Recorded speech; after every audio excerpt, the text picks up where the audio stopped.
There you go. Hi, Jennifer Villarreal here. This is the Sales from the Heart Show, the place where business meets heart and soul. And today I have a very fabulous guest. His name is Bob Lambert. Welcome. Thank you. I'm privileged and honored to be here. She's been a guest on my radio program, so now I get to be a guest in her show. The only thing about my radio program is the fact that I have a face for radio. I don't have a face for videos. Well, that's going to be another thing. We're going to change that up today. Yeah, good. That you was got the face. Well, that was about a year ago, and I went to Faith Marketplace Radio, which is on 1160 AM. And why don't you tell us a little bit about that? What do you do on that show? Well, Faith Marketplace Radio, we've been on almost 2 years now, and we interview executives that have faith in their life and how that plays out as to how they run their business. So how they treat their customers, their employees, their vendors, and it's by their walk. It's not the talk. So it's not like they're evangelizing everybody that comes in the door. It's really how they have their leadership style has been molded and shaped by their faith beliefs. Right. Yeah. So they're sharing. Yes, absolutely. And I always say I'm not here to convince, convert, or condemn. We're just here to share our experiences and how that has worked for us as well as other people that we impact out there. And you're also making an impact out in the business world through Samurai Business Group. Why don't you tell us a little bit about that? Samurai Business Group. Yeah, I founded that 14 years ago, and it's my fourth company actually now that I've started. And that company was really formed on the fact that I was really disappointed with the type of training and development that young people were getting. I had fabulous training. I had fabulous mentors. I had people that really helped me along the way with my career in marketing and sales. And I just really felt terrible about how these young kids were getting treated. They just weren't getting that kind of support. So that's what I set out to do. Well, I found out pretty quickly they couldn't pay me to do all that. So ended up really developing the business. And it came out better than I could have ever possibly imagined because 10 years ago we got affiliated with DePaul University and their Center for Sales Leadership that they started up, which is now the #1 curriculum in the country. And having vetted through that and that whole process, we were only one of 3 training programs that they elected. 3 years ago, they elected our program to be a part of a semester-long case that they started teaching. That got a Harvard Business Review article, a Wall Street Journal article. That led to 16 other college universities then that took that case, and now they're using that in their sales curriculum. And we just found out 3 weeks ago another 20 schools by the end of 2015. Woohoo, So it'll be 36 congratulations. schools. Yeah, 36 college universities that have a sales curriculum will be using the Samurai buying decision model. So that's so like I said, that's better than the way I was started out, how I tried to do that. But it's a lot like what we find out in the marketplace anyways, whether it be the entrepreneurs that we both work with, small, medium-sized businesses. Everybody's got the same kind of a bit of an issue because if you haven't formally been trained in sales, and I don't care when that was, I mean, there's all kind of different training out there. How do you go do one of the most important things there is to any business to survive? You have to have sales. And most people that, are very good at what they do, whether it be, an attorney or a CPA or any one of a number of professions, they're very good at that thing. They have a passion for it. But oftentimes they forget about this thing called sales. Right.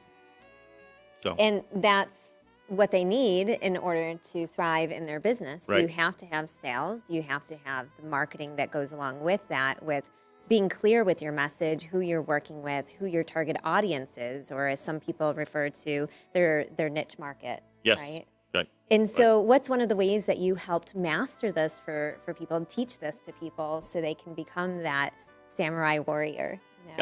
Yeah. Well, the long and the short of it is basically opportunity, an opportunity pyramid, as we call it. If you build this pyramid. And as you know, the horizontal part of a pyramid, we say represents time, the amount of time. As you ascend that pyramid, then it's basically the vertical axis would be quality. So as you go up, you have at the base of that lots of time, maybe less quality. As you go up the pyramid, and what we coach and teach to get up to the top 3 rungs, is that fact is it's taking less time and it's a lot higher quality of the prospects that you're going to be getting to or talking to. And a lot of that from the coaching and teaching basically starts down at the bottom of the pyramid with networking, or target market. The thing that I think you find and I find a lot with entrepreneurs and small, medium-sized businesses is really defining what is that sweet spot, what is your market. Now, if somebody's just starting out, that's a little bit tougher. They kind of sort of have an idea of what that might look like. If you're a business to consumer type of thing, maybe it's a lot broader, particularly if it's a retail location or you've got some products or services that you're selling that really would appeal to a lot of folks in the market.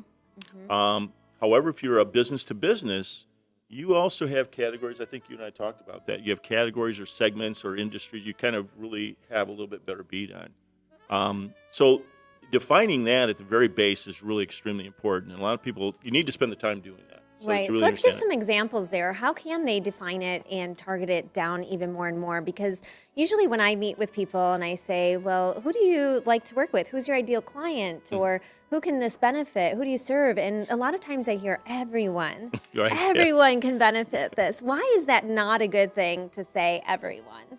Well, again, if they don't have much of a base of business, it gets a little bit hairier. But if they do have customers, what I often tell them is, who are your best customers?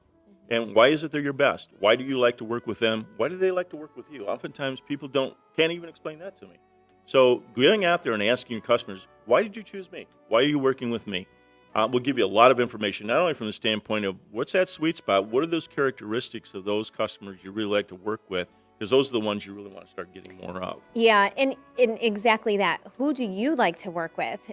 You can actually shift it around too. If you're getting a group of clients that maybe you're not exactly enjoying working with as much, you can shift that around still, right? You have the ability to do that.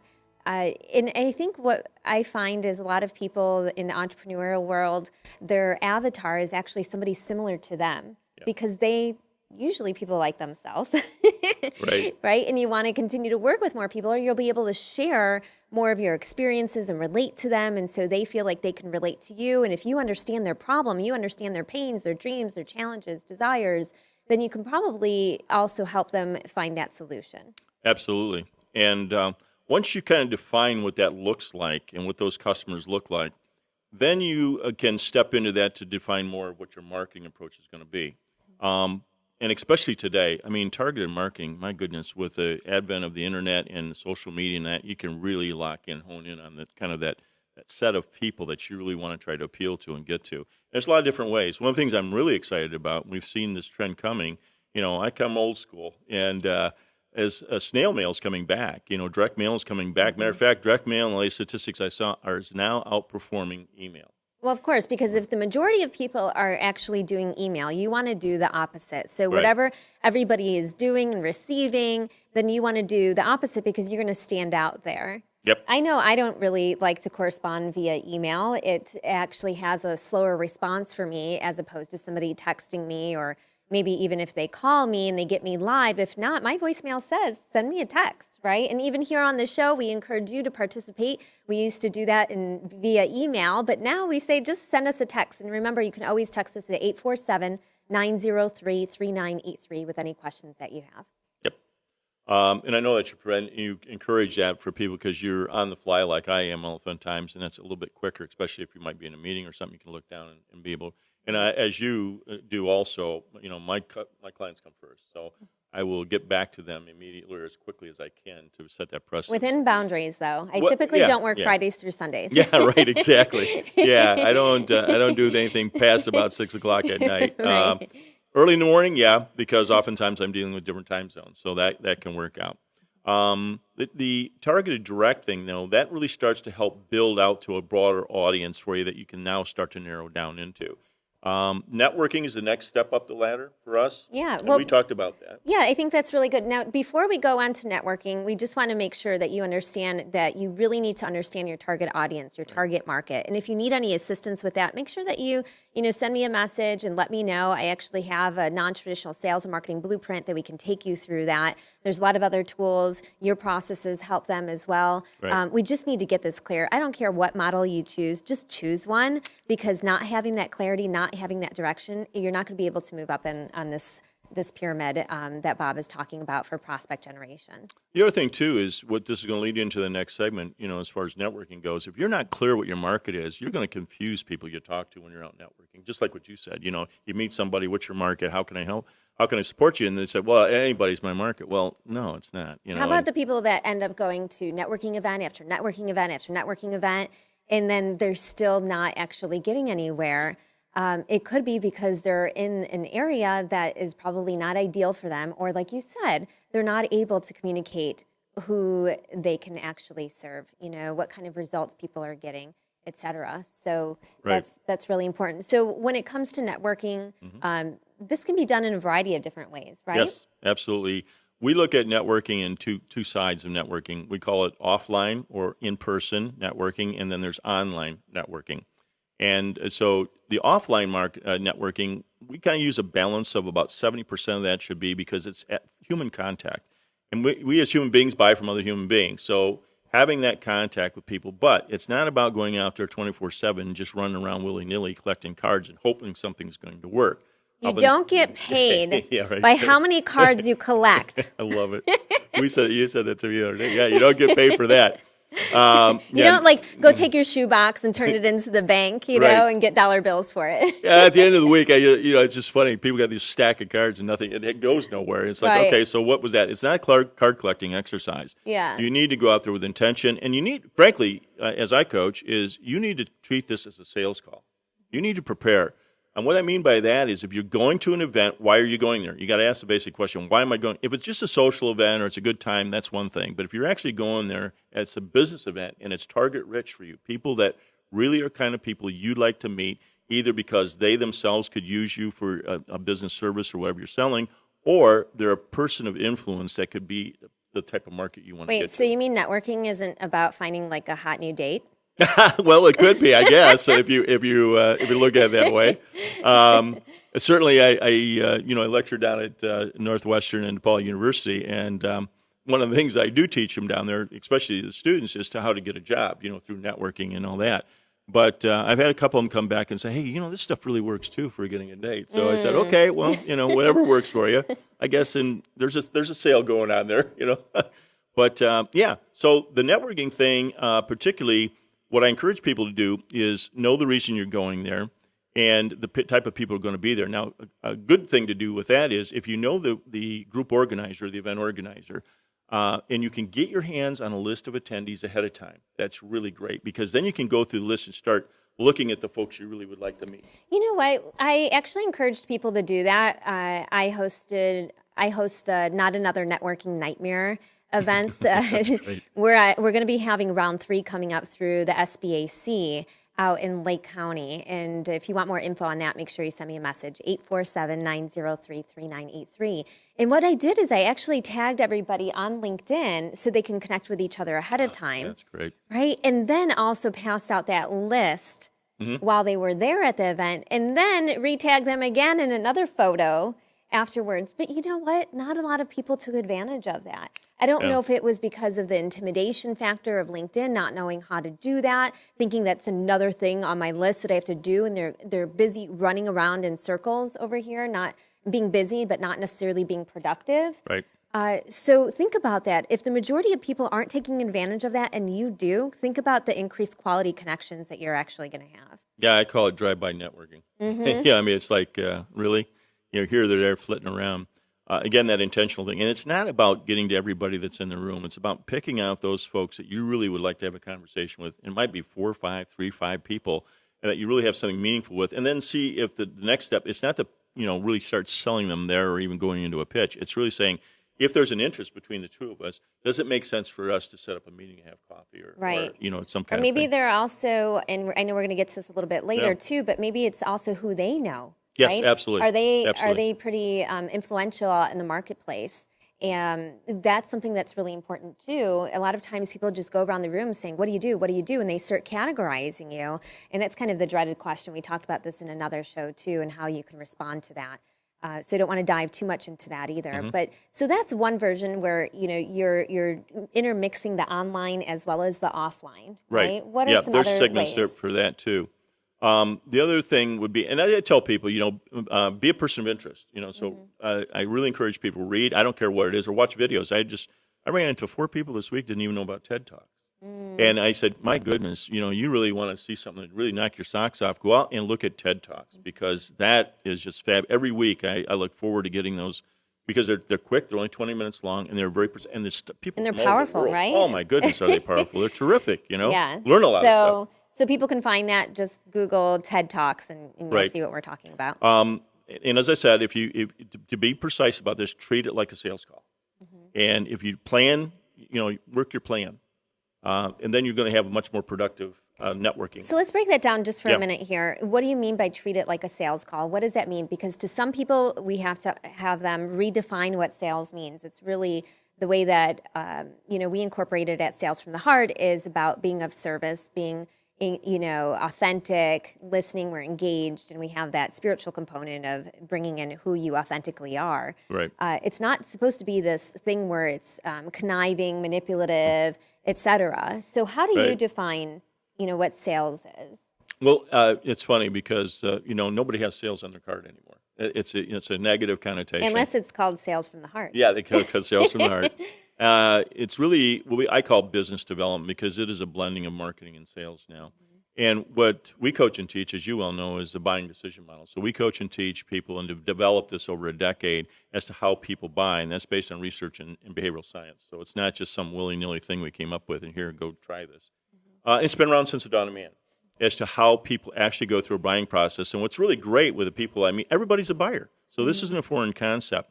As Jennifer said, it's about being of service first. It's about showing interest in the other person first. So I always try to get somebody, when they say to me, hey, what do you do? I always try to reverse it and just say, hey, I could tell you all kinds of stuff, but what is it you're interested in? What are the kind of things that you do? And the reason why you're doing that is because you want to be able to speak their language and Yes. relate to them, Yes. right? Yeah, you want to relate to them.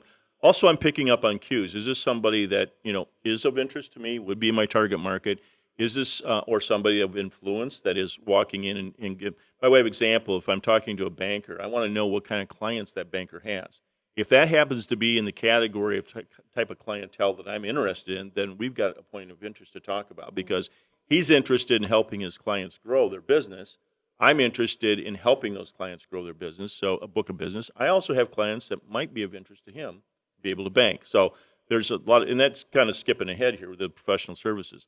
The offline stuff is really where I really help people understand something. There's a lot of people who just want to sit in front of a computer and think that's going to get the job done.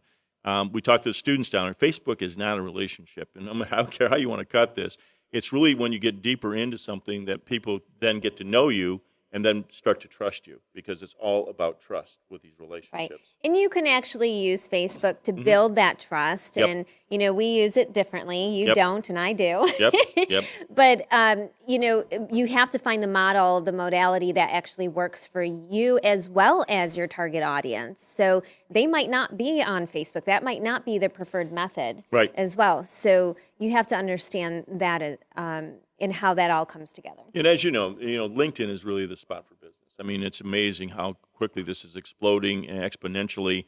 LinkedIn's got a lot of new fabulous services in it. I'm connecting to people that I haven't talked to for a couple decades, Right. and helping out with that. And For really getting B2B, back to, that's yeah, more the it's really- place to be. right. It's not the same as Facebook, although you can generate a lot through Facebook. I had a client who that's where her target audience is, and with one Facebook post that we did throughout a few different days, that generated over $30,000 for her. Yep. So you have to follow a system, a process that's customized, that you can really own, that you feel comfortable with, and that also serves your client base. Yeah, and there's lots of different ways to do this. There's LinkedIn groups, or there might be chat groups within Facebook and all that. I do use Facebook only to create better information around somebody that I am talking to or that I'm going to be talking to, more about their personal life and their social life, kind of thing. Because oftentimes you don't get as much of that on LinkedIn as what you will on Facebook. And that gives you really a more complete picture of the human being you're going to be dealing with. And that's really what that's about. This whole thing is about, human beings. It's not about, anything else. What else would it be about? Well, What is it's some- What do interesting. you find that some people try to do? They're treating. Oftentimes, they don't see that the person that I'm dealing with, in that this is at a human level. People make buying decisions. So, to your point before, the more you connect with people and you connect with them at multiple points. By way of example, if I meet somebody that's been in scouting, I'm an Eagle Scout, so I know what that takes to be an Eagle Scout. So I have an affinity towards that. If I meet somebody that's an Eagle Scout, right away we got some bonding going on because we have a similar experience. Might be the college you went to, might be the alumni association, might be in any one of a number of things, whether it be a faith-based organization or other types of things that you're involved in, charities, good works, whatever it might be. So those are things that you really start to look at and say, okay, why are you interested in that? Why did you do that? And then you get a little bit better, more complete picture of So what you're let's dealing say, though, that the buyer really doesn't have any interest in that, and they just want you Okay. to send over their pricing, give them a quote, et cetera. What would you advise in that situation? Well, as I tell people, if you haven't met with that person face to face, the likelihood of you getting that business is nil. We teach and coach a lot around RFPs and RFQs and a lot of that stuff because all the folks that we deal with are mainly B2B. Right. And So that's RFP being right. request for proposal. Right, and request for a quote. Yeah, thank you. I keep using those slang terms. Yeah, so we say if you haven't had a part of doing that or helping them with it, and certainly if you haven't met with them, why are you doing that? And everybody thinks that that activity means productivity, and it doesn't. Right. Generally speaking, 95% of those never turn into a piece of business. Right. And I kind of look at it as that you're chasing after, you're trying to convince them, and we want to stay away from that. You have to feel comfortable by walking away from business as well. Even if you're just kind of starting out and you're saying, well, I haven't hit my goal, I need to hit this, I need to hit that. When you operate from that state of desperation, they can sense that, and other clients sense that as well. So that was something that I adapted early on in my career. And it wasn't like, hey, I have to earn your business. Hey, I have to hunt this down. I just had a different mentality, and the opportunities started flowing much, much easier that way. I know that's probably really difficult. It might seem a little woo-woo, especially if you're in a little bit of a financial crunch. But I'm telling you, when you can release that and release any of that fear that comes along with that and understand that you are provided for, and that's a whole nother segment here, all right? Yeah. But things do start to shift for you energetically as well. Yeah, well said. Well said. I can't really add anything to that because it's that's the heart of it. And again, it's having that servant heart to give before you get. And that's what networking is about also. I really try to hammer this on people because I get people coming out, well, I went to that event and I didn't get anything out of it. And I'm looking at them, I'm going, well, was it the first time you went? And they say, well, yeah. I said, well, how many pieces or referrals did you give somebody? Well, and then they shut up. And I said, are you really going to let somebody into your trusted Rolodex just meeting them one time? Exactly. No. And you're expecting that, though. Right. So then they get a bad idea of that. And let's break that down for a moment because I Yeah. think a referral can come in many different ways. Right. It's not just saying, hey, have you met this, insurance guy over here? Because I've got one for you. We all know Right. somebody in insurance, Right. right? Financial or an planners, attorney, too. Yeah. financial planners. I mean, Right. we've heard it all, right? But I think it's also important to understand how we can refer people to maybe, hey, you know what? Have you ever heard of this group? Have you ever been here? Or, I'd like to invite you as my guest over here. That's another way to make introductions for them so people can connect with them, get to know, understand what makes them unique, right? What are their products, services, and even just them as a person make them stand out that maybe nobody else does. And when we can get really specific with your audience and who you serve, that's going to go a long way. For instance, a financial advisor now who specializes with working with women, especially during a tough transition like divorce, right? And they come from affluent households, and she works with them not only on their finances, but also the emotional financial abuse that can come along with that, removing that, maybe some of that guilt that comes along with talking about finances. Now, do you see how we just segmented them into something that, wow, that's their specialty? Yep, exactly. Well said. And you also said something, too, that is really important is with what you said is identifying that, just in the conversation. And it has to be where you're asking them questions about that. A couple great networking questions by what people say, well, Bob, how do you find places to go and all that? Well, find somebody of influence, a good networker, and ask them, where are you going and what do you get out of that? Why is that group particularly good for you? The other question I say, for somebody that, let's say that they're looking for a banking relationship, you say, what is it that you value in a good banking relationship? And shut up and let them tell you. Yeah. It might be what you're selling, or it might be something tangential. The other thing, too, is about the give as far as those other groups that you might be involved in that might be a good fit for that person. Just ask them that. Yeah, and connect with the host, too. Yeah, somebody that's leading the event, because they can make quality introductions Yep. for you. Sometimes it's just one or two introductions, right? Maybe you're not as comfortable with going to an event and you're not really an extrovert. Let the host know that. They'll actually make sure that you get connected with somebody that can maybe walk you around the room to a couple people as well. Yep.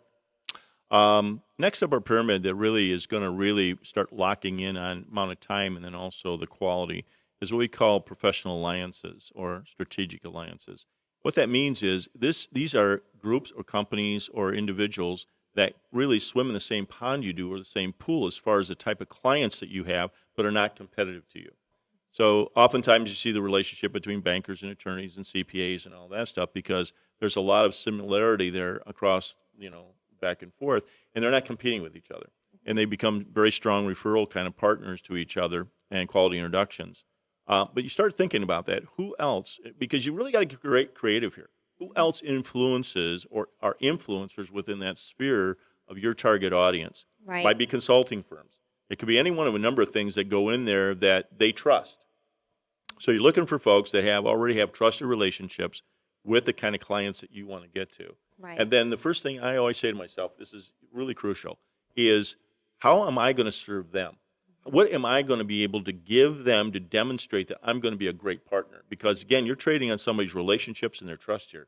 So that gets to be really critical because this is a two-way street. Mm-hmm. Now, oftentimes what I say is you may not be able to give a piece of business back to them directly, but are they involved in a charity? Is there something special that they're involved in that you might be able to contribute to or show up or support them in another way? One of the other things, too, that I emphasize is the use of language. Words have a lot of power. And what I share with folks is that you give support, you ask for help. And why that's key is because when you say to somebody, how can I help you? Consciously or subconsciously, you think, well, I don't need any help. Mm-hmm. If you say, how can I support you? That's a whole different thing. Right. When you ask for help or somebody asks you for help, what's the natural response? You want to help them. As human beings, we have that kind of, well, how can I help you? What do you need?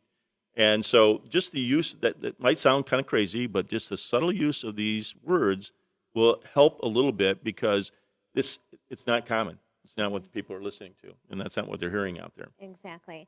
Let's dive into that a little bit further with professional alliances and maybe give some examples on that too that are maybe a little bit outside of the spectrum of what we would think of. Let's say we have a spa owner or salon owner, something like that. Okay. Right? They might think, well, who can I partner with that would benefit? Well, think about your targets, right? What would they like? Maybe after they go get a massage, for instance, or getting their hair done, maybe we want to go along that theme and think, well, maybe they would like a healthy lunch. Maybe they would like something, a little different, a little bit more gourmet. It's a little treat for them. It's not something they would do often, but maybe there's somebody in the area that you can partner with.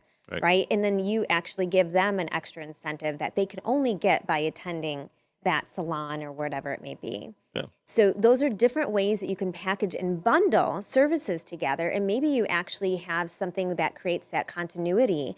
So it's, you bundle a package together. So you're getting more of that consistency, that loyalty, and they get all these extra perks.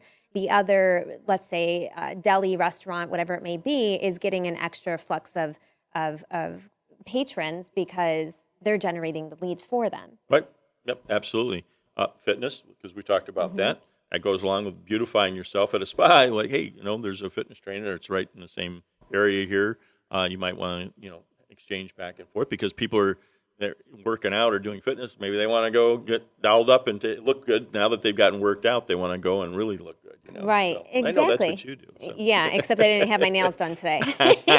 Don't look. No, but I think it's really important to get creative like that. And also, let's take it on the flip side. A lot of times people think they're competition, which I don't usually like to use that word. I look at collaboration. I mean, I know when I went to an event and people found out what I do, you know what? 2 people said, hey, do you know this guy, Bob? Now, most people at a traditional maybe style of networking might think that we're competitors. But we're not. We actually work with different audiences. We have a different process, even though we both encompass sales, marketing, training, coaching, et cetera. It's different. Right. And so we look at it as collaboration.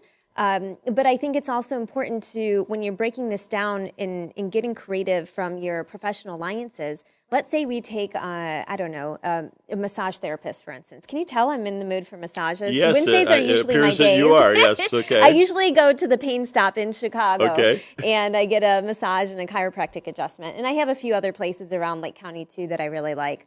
But let's say if we're looking at a massage therapist, who would be a competitor to massage therapists? It's not just other massage therapists. Right. That's exactly right. So maybe some people might think it is a chiropractor or an acupuncturist or maybe the gym or Right. maybe even the spa or whatever, these things that can pull people away.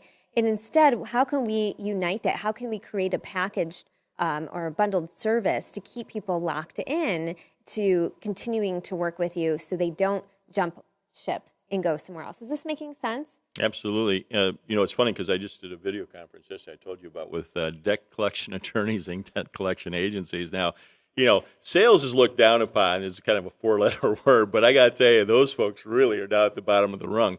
And they have an image problem. We got into a little bit of that, but then we started talking about these strategic alliances. So who would be a great partner for a debt collection attorney or a debt attorney or a collection agency? Well, obviously bankers, banks, anybody that would be in business, that has a high propensity for folks not paying their bills. Right. And then also I said, what about private equity firms? They have a portfolio of businesses, and of course they want to make sure that those businesses are healthy. Within their portfolio, are there some of those businesses that could use the help of a debt collection attorney or an agency? And so it was interesting how some of the comments that came back, because it got them out of the box a little bit as to thinking about it. They never even thought about product. Because I look at it, and you do too, is one-to-many marketing. How can I get to a group or an organization that has a plethora of folks in there that could really quite possibly be a good target for me? Right. So you want to leverage your time, you want to leverage your resources on that as opposed to just chasing the one-offs. Eventually, then the burnout sets in. You start to get frustrated, maybe even resentful. Right. We've seen a lot of people out there that just say they're skeptical at the get-go, then, and they're missing out on a lot of opportunities that are right in front of them. And oftentimes that really gets down to is they haven't had any training. They don't know what to do. They're out there winging it, and then they get frustrated with it because they don't have a process. Or they also think they know it all. Yeah, well, that's a lot of that too. Those are folks we don't have as clients. Right. I was just going to say, you're probably not watching this anyway. Yeah, you're probably not going to want to do anything that we're talking about. But, the folks, because, again, what I get down to is it's interesting. People spend and companies spend more money to train their people in the technology than they do their sales organization. And that's pitiful when you think about that's the tip of the spear. That's what's bringing and operating all the rest and paying for the salaries of all the rest of folks is going out and getting sales. But yet that's the discipline. I have a lot of fun with that oftentimes. I'll go to people in a business owner and I'd say, well, let me ask you, what's your favorite professional team sport? So we'll have some fun. What's your favorite professional team sport? Oh, boy. I'll say basketball. Basketball, okay. So here for a second or two, I'm going to make you the owner of an NBA basketball team. You got a big bag of money so you can go out and recruit any player you want, right? And pay them, but you're going to got something special you're going to tell them. You come play for me, no coaching, training, or practice. You just show up on game day. How do you think that would work? I don't think that would go over very well. Well, you're hiring the best athletes there are. Why wouldn't that go over well, right? Right. Okay, so you're right. So would you also agree with me that pretty much the assets of your business are those players? Mm-hmm. It's not the building and bricks, man. If you don't have the good players, right? So why are you treating your sales organization like that? These are professionals. They have to get training, coaching, and practice all the time. Getting paid a lot of money, obviously, but it's the same thing for sales in your organization. If you're not helping these folks get coach training, especially in some of these techniques and methods now, because the world's changed since the internet. Yeah, it's not about just smiling and dialing, and you're not looking just for somebody that's a hunter, right? There's a lot more to it than that. That old school way of selling is over. Yep. It's over. Unless maybe you're doing something really shady and you need people just to pick up the phone over and over and over again. Exactly. Right? Or you're in transactional sales, oftentimes, smiling and dialing and that kind of thing, because I've run into that. That's not what we do. I don't coach, teach, and train it. It's frustrating. I don't know a good salesperson on this planet that loves to pick up that phone and start doing 50 dials. Right. It just is, it's non-productive activity. So the kind of stuff we're talking about, it takes more work. It takes more work to really hone in on what's your target audience, how do I get to those folks, and there's multiplicity of ways to do that. The networking thing, oh, geez, I got to get off the couch. I'm going to miss my favorite show that evening or whatever the case might be. Yeah, get off the couch, Get out there and do this because this is a contact sport. The professional alliances, where do those people hang out? What kind of things do they have? Can you go to a banking conference or which would be a good professional organization? How do you go get exposed to those folks? Again, one to many. Yeah, and I think it's important to understand that you don't maybe always have to do this. You don't always have to go out and network and do these things. You can eventually position yourself as that expert and authority in the marketplace. And I would say some markets do this a little bit better than others. Some people don't want to. Some might have restrictions within their company. But understand, if that's not you and you do want to kind of sit there on the couch or sit on the beach or whatever it may be, then maybe there's just a different market that we have to position you in so you can do that and you can work from your computer. There are ways of doing that. Right. I know you said meeting in person is really powerful. I work with people nationwide, even out of the country, and the phone can be really powerful as well. But we can incorporate other ways to create that experience as well. So, there's also the video teleconferencing now too, which gives you a face, and those and live events once a year, twice a year, things like that. People will fly out to see you as long as you're able to deliver and you provide results as well. People will pay for results. That's transformation. And that's also like you do the speaking engagements. Let them come to you. Right. I've got a number of those that I'm putting on now for SCORE, which is a great, fabulous organization, and they're bringing me in to give an hour-and-a-half presentation and sending invitations out to all entrepreneurs and small business owners to come because, mainly because I got the largest audience that they've had in a while because it's a subject everybody's really interested in sales, and you know that. I mean, you get an audience. When you start talking about sales and how to go get business, people are interested in learning about that. So that's cool. So what's the next phase in the pyramid? Well, here? the top of the pyramid is fabulous, and that's about quality referrals and quality introductions. And I really want to make a distinction here as to a referral is not a quality referral oftentimes. And that is, oftentimes they're just a lead. Here's a phone number and a name, use my name with it. What we talk about as far as a quality referral is somebody's actually putting their reputation on the line for you. They're actually writing on your behalf or making somebody that's a target or somebody that they brought up in, as far as somebody in their network that'd be interested in talking to you. So that really gets personal. And the reason people don't do it is they're fearful. They fear that, okay, you don't do what you're supposed to do, or this doesn't go well, it's going to come back on me.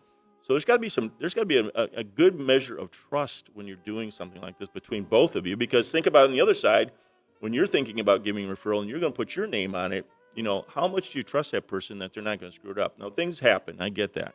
And I got lots of stories around it, believe me. But that's a quality referral. Now, quality introduction is physical. Let's say it's Jennifer and I, and we know each other, and she trusts, and she has a friend, Letty. And Letty confides in her that, boy, I'm trying to build a sales organization. We're going after some big stuff, and I just want to get, I really want to get my people prepared for that. And you say, hey, look, I know Bob, and they got this great training program, and how about if we have lunch or a breakfast together or a coffee? That's a personal introduction. That's where you're now taking and really putting yourself on the line. The halo of trust that Letty has for you comes temporary over to me. I still have to earn her trust, but that conversation starts at a whole different level. Right. And it doesn't get any better than that. And folks, that's all about trust. In our pyramid between the professional alliances, the quality referrals, and the quality introductions, 90% of that turns into business. And that's what we're talking about, stepping up this pyramid. When you start looking at that at the top of the pyramid, you're talking about less time, better quality. And that's really where that's where we get our clients to, spending time up there in that area. Right. So.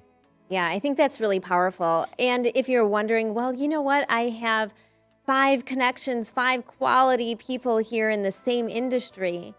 Now what do I do? Right? So what would you advise in that situation? Does that mean you stop, making those quality introductions? Does it mean you only pick one, that you go on rotation, or do you maybe let the other person decide? Yeah, when it comes to the quality referral, because that's the easiest, and oftentimes that's done through an email or a phone call. And I coach people on how to do that, too. There are going to be the people referring me into someone. So there's some coaching around that, some nuances that you really need to understand. Also coach them when we're going to have a meal together or coffee together, the kind of things that I like to see transpire. By the way, one of the things that I find that I have to really set a ground rule on, I pay. If you're taking me to meet somebody, I pay. Whatever the meal is, drinks, or whatever it is, I'm going to pay. And I don't want any arm wrestling or embarrassment there in front of this prospect or the client. So you set the parameters up front. You let them know how it works. Yep. But I want to get back to, let's say if I know 3 other sales trainers, for instance. Sure. Right? Yep. How would I make that introduction to somebody, do I let that person know? Do I say, hey, Bob, I'm also going to introduce them to, so-and-so who's also a sales trainer? Do I let you know that up front? Yes, you could. Oftentimes, to your point, you might have several of them. Let's say, let's use bankers, because that's pretty prevalent. I'm going to let that client that I'm referring these people to choose who they want to work with. Because if I just single it out as one that I think is the fit, that may not be the fit. So if I've got a couple that I might do, I very rarely am I going to give them more than 3. I usually give them about 2 and say, here's the best ones I know. Based on your circumstances, based on what I'm hearing from you and what I know about you, here's 2 people that I'm going to take and refer to you, and you get to choose. And I think that's the way most professionals do it. They don't want to get themselves in a jackpot with just one person. Right. And it's the same for you. Now, do I tell the bankers that, or whatever the case? It depends on how I'm making the introduction. If I'm just doing an email introduction back and forth to folks, then obviously they're getting copied in on it. I'm not copying them in on the other introduction I'm doing. And most of my referral sources know that if there's going to be that kind of a situation, I'm probably going to give them at least 2. Right. So, Okay. yeah. It's just because sometimes people say, well, you know what, I already have a person for that, and I already have a person for that. So they shut Right. off the opportunities to meet other people in that particular industry. And we don't want to do that. And I've also heard some people say, well, I'll be your backup person. In case that doesn't work out or that person changes industries or whatever, hang on to my information here. But remember, people aren't going to want to do business with you just based on a business card. We want to establish that trust. And I think that's really huge. important. With the pyramid of this prospect generation that you teach here is focusing, leveraging, and trust. Those are the 3 main components. So what if people want to dive in a little bit deeper for this and they want to understand how this can work for them? Because, the advice that we give here on the Sales from the Heart show is advice, but it's not necessarily absolute. It is situational to each person. So how can they find out more?